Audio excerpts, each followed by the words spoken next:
In a letter dated 6 March 2015, the Prime Minister writes to the Minister of Water and Environment to investigate the matter in which the police and the NFA are accused of destroying property, killing 12 people and raping some women during the eviction exercise of encroachers from Matiri Central Forest Reserves. The NFA has expressed concern over such accusations of killing, raping and stealing property, including food crops. They are saying we took with us Irish potatoes from 1,856 acres, maize from 4,013 acres. We took goats to the tune of 1,721, 417 cows, pigs, rabbits, mattresses, bed sheets, and so on. And we did not stop there. We went ahead to kill. The Musi's range manager, Robert Owinyi, is also concerned that the petition is pinning very responsible government departments that he says they cannot in any way get engaged in such mannerism. These accusations are being levied on various government departments, very responsible, because they mention the National Forest Authority, they mention the police, they mention the office of the RDC. No person was beaten, by the way. There are the communities that were removing their own iron sheets on their houses. When they reached into a consensus of coming back to harvest their crops, that agreement was made between the NFA and the communities. That's why it was so peaceful. If it was violent, then I don't think that such understandings would be reached between the community and the NFA. So those allegations are being put by people like Boyawante, who want to keep confusing community, extorting money from them, thinking that they can win. The NFA, however, says the encroachment had cut above the 50% mark of the forest reserve, with much of the reserve turned into settlement, cultivation and grazing. 2,652 hectares of Matiri Central Forest Reserve out of 5,431 hectares had been unlawfully encroached on by this community.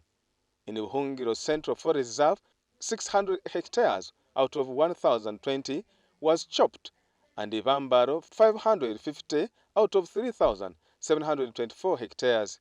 But later the NFA embarked on a serious eviction struggle that saw the encroachers file a case in the courts of law, and in turn the court stopped the eviction for investigations, and after a while the court then ordered the eviction to take place.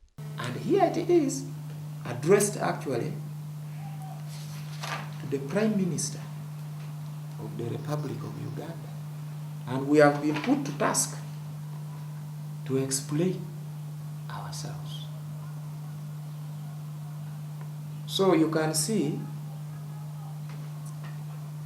The Musi's range manager, Robert Owinyi, explains the new plans, saying the reserve are rejuvenating and in a few years the forest green cover will be restored.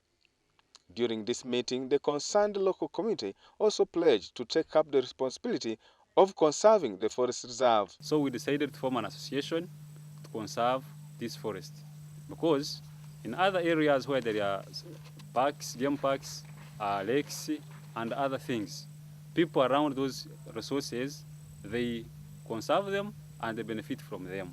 We want to have rights and responsibility on that forest.